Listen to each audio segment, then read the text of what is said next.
볼게요. 자, 1번 문제부터 들어갑니다. 자, 1번 다음 지문의 내용과 관련 있는 한자성어로 적절한 것은 문제를 일부러 되게 애매하게 줬죠. 지문의 내용과 관련이 있는 한자성어니 그래서 주제를 묻는 거야? 아니 뭐 특별히 밑줄에서 뭐 어딜 봐야 되는 거야? 라고 느껴지실 수 있겠지만 구문에선 항상 발문이 좀 애매할 때가 있다. 애매하게 던져도 찰떡같이 알아들어라. 뭐 요런 걸로 우리가 이해를 해보자 라고 말씀드렸고 지문 짧잖아요. 그죠? 한 문단밖에 안 드렸기 때문에 짧아요. 보편적으로 구문에서 한자성어 문제가 나올 때 이렇게 지문을 제시해서 그 지문의 내용에 맞는 혹은 밑줄 친 부분에 대응되는 뭐 요런 형태의 문제들이 많이 보였기 때문에요. 지문을 좀 활용하시는 연습은 반드시 하실 필요가 있을 것 같아서요. 그리고 이제 아마 전반적인 흐름으로 봤을 때 독해 쪽이 그러니까 사고력 쪽이 워낙에 다시 강세이기 때문에 지문의 내용을 좀 맥락을 잘 이해하는 힘에 대해서 확인하는 형태로 어휘 문제가 출제되지 않을까 싶습니다. 저는 한 문단밖에 안 드렸지만 군문에서 출제됐던 사례들을 보게 되면 재작년이나 재재작년 같은 경우들을 돌이켜 보게 되면 이 한자성어 문제를 물어보는데 지문이 상당히 길게 출제된 사례들도 있다는 걸 기억해 주시면 좋을 것 같아요.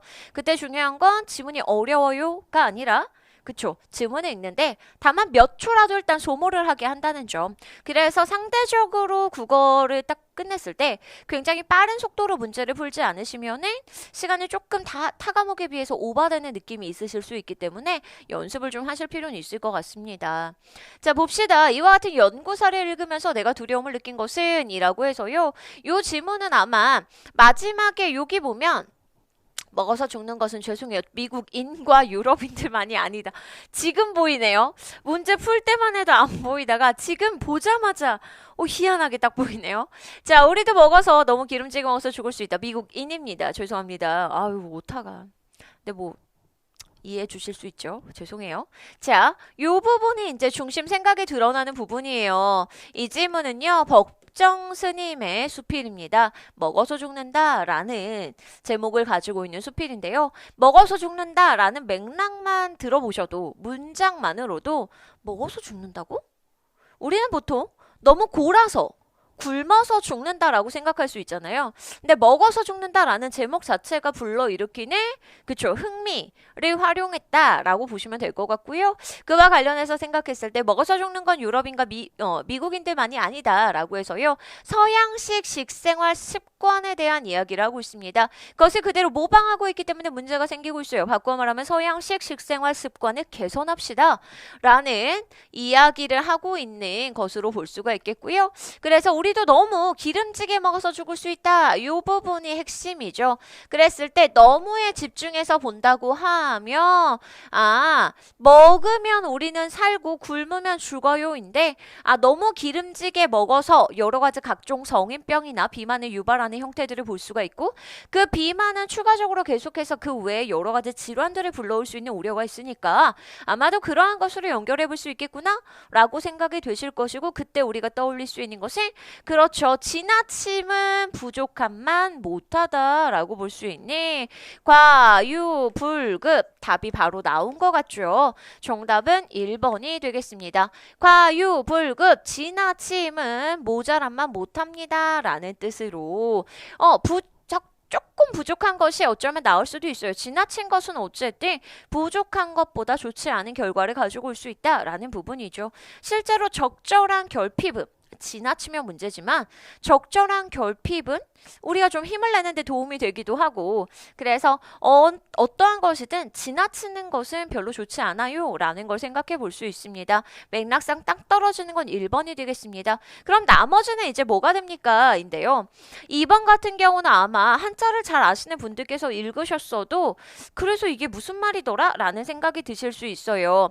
아마 생구, 불까지는 웬만한 분들이 읽으셨을 것 같고요. 마지막이 망이에요. 산 입에 거미줄 치랴 라는 속담으로 풀어낼 수 있어요. 그러니까 살아있는 입에 이 산입에 거미줄 치지 아니한다 라는 뜻을 가지고 있어요. 불망, 거미줄 치지 아니한다 해서 살아있으면 아무리 곤궁하더라도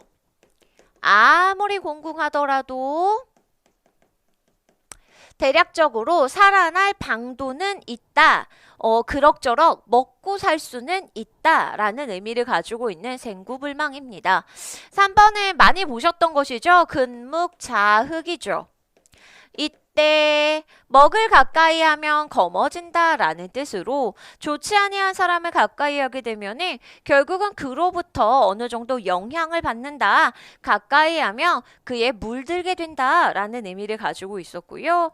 요것도 생소하실 수 있어요. 우도 할 개라고 합니다. 이 개자가 닭개자를 쓰고 있는 것이고요. 이 우도할개라고 하는 건 우도에서 알겠지만 소 잡을 때 쓰는 칼이에요. 그런데 그쵸, 닭을 잡을 때 쓴다라는 것으로 썼다라는 의미로 작은 일을 해결하면 되는데 지나치게 큰 힘이나 도구를 사용하였다라는 의미를 가지고 있습니다. 그래서 작은 일에 지나치게 큰 힘을 들이고 있는 것이 아닌가 하여 그에 대한 어리석음을 이야기하죠. 유사한 한자 성어로 우리 견문발거 모기를 보고 칼을 빼든다 뭐 요런 것과 같은 맥락으로 보실 수 있을 것 같습니다. 됐을까요? 아마 좀 이런 한자성어는 생소하지 않았을까라는 생각을 해봅니다. 이따금 기억하시겠지만 구모원 문제에서 이 한자성어 문제가 본래는 있는 한자성어가 아닌데 문장의 맥락상 만들어져서 어원을 따져본다라고 했을 때는 요게 똑같은 형태는 아니지만 중국의 고사나 뭐 이런 데에서 그래도 단어를 찾아올 수 있는 형태로 해서 마치 새로 만들어진 듯한 한자성어가 출제된 사례가 있었죠. 그에 생각해 본다고 하면 우도할게 같은 경우도 약간 이 출전 자체는 논어에서 찾을 수가 있어요. 논어에서요. 양화편에 보면 있는 내용이긴 한데요.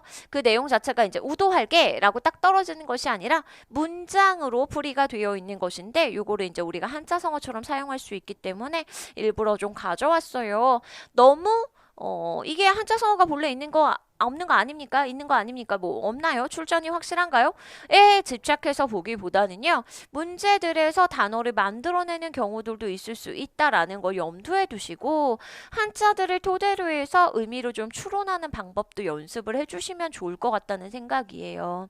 아마 그렇게 하기에는 기존에 나와 있는 여러 문제들은 사실은 거의 짜깁기, 기출들에 대해서 짜깁기 된 형태들이 워낙 많고 해서 조금 찾아서 풀기가 어렵긴 하시겠지만 그럴 수도 있다라는 거 그리고 한자를 조금 더 익숙하게 보려고 노력해 주시는 거 하시면 제가 일단 문제를 토대로 해서요. 아시겠지만 기존에 있는 문제들을 기출품은 모의고사라고 제목을 일단 지었잖아요. 기출을 기반으로 하되 문제를 살짝씩 손보고 변형해서 여러분들한테 보여드리고 있는 형태란 말이죠. 그래서 제가 일단은 최대한 여러분들께 그런 문제들을 보여드릴 수 있도록 한자성어들도 일부러 이런 한자들을 좀 찾아서 보여드리도록 할게요.